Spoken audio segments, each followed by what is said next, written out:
अस्सलाम वालेकुम नाज़रीन, उर्दू पॉइंट के साथ मैं हूं सजल बशीर। जैसा कि आप जानते हैं, रेहाम खान की किताब आजकल खबरों की जीनत बनी हुई है। इससे मुतल्लिक बहुत से इंकशाफात जो हैं वो सामने आ रहे हैं। मेरा सवाल आज का ये है कि क्या इन इल्ज़ामात का असर इमरान खान की सियासत पर पड़ेगा या नहीं। आप बताएं मुझे कमेंट्स में, मैं जानती हूँ यहाँ लोगों से। देखें, जो उन्होंने इल्ज़ाम लगाया, मुझे नहीं लगता कि उससे कोई उनकी सियासत पे फ़र्क पड़ेगा, क्योंकि जो इमरान खान के सपोर्टर्स हैं उनके करैक्टर को पहले ही बहुत अच्छे से जानते हैं। थोड़ा बहुत पड़ेगा, थोड़ा बहुत नहीं पड़ेगा। आई थिंक ये थोड़ा सा अभी कहना थोड़ा कब्ज़ल वक्त है। कुछ अरसे तक मुझे लगता है कि शायद अगर ये ऐसे ही चलता रहा तो फिर फ़र्क पड़ेगा। कोई भी किसी पे भी इल्ज़ामात लगा सकता है, इतना कोई बड़ा इशू तो नहीं है। तो हम इस बारे में जोन सा ना, मैं इस बारे में जोन सा हूँ मुतमईन नहीं हूँ। कोई असर नहीं पड़ेगा जब तक पक्का सबूत ना मिले, इस पर कोई सियासत पे असर नहीं पड़ेगा। तो अगर सबूत मिलता है तो फिर कैसा असर पड़ेगा? फिर शायद वो वोटिंग पे कोई असर पड़ जाए शायद इस मामले में। जाहिर है वो बीवी है, वो सारे राज जानती है तो उसने लगाए हैं ना, वैसे ही तो कोई नहीं लगाता। तो आपको क्या लगता है कि वो सब इल्ज़ामात सच हैं? बिल्कुल सच होंगे तो वो कह रही है ना रेहाम खान को, वरना उस पर इल्ज़ाम लगाने की क्या ज़रूरत है। जी बिल्कुल भी नहीं, इमरान खान पे कोई असर नहीं होगा इसका। ठीक है, ये एक फ्रॉड है मेरे ख्याल से, जो उसने अपनी शोहरत के लिए किया। रेहाम खान ने शोहरत पाने के लिए, पैसा पाने के लिए उसने ये सब इल्ज़ामात लगाए हैं। वसीम अकरम पे, उनकी मरहूम अहलिया पे, ठीक है, और दो और भी हैं, ठीक है, और इमरान खान भी हैं। ये बड़ी अफसोसनाक उसने हरकत की है। नहीं, मैं नहीं समझता कि उसके ऊपर कोई असर होगा, क्योंकि इमरान एक नाइस पर्सनैलिटी हैं। तो मेरा नहीं ख्याल कि उनके ऊपर जो इल्ज़ामात लगाए हैं वो बिल्कुल गलत है।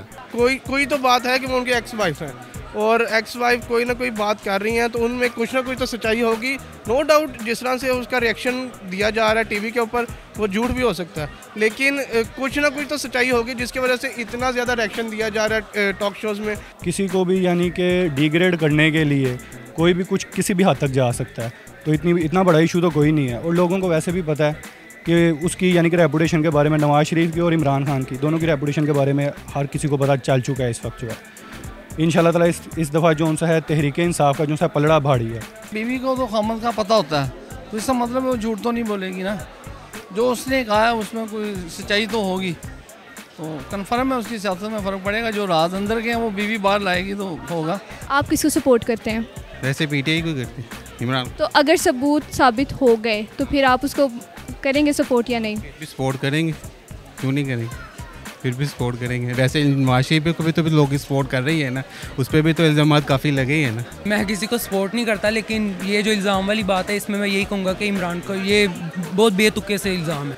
मैं वैसे इमरान खान को सपोर्ट करता था, लेकिन अब जो हालात है ना, अब मैं किसी को भी सपोर्ट नहीं कर रहा। जो अब हालात हो गए हैं ना, इमरान खान ने भी जो कुछ किया है और जितना भी सिस्टम चल रहा है अभी, मुझे तो अब मैं किसी को भी सपोर्ट नहीं कर रहा। तहरीक इंसाफ पीटीआई इंशाल्लाह। तो अगर वो इल्ज़ामात सही साबित होते हैं तो फिर भी आप इमरान खान के सपोर्टर रहेंगे?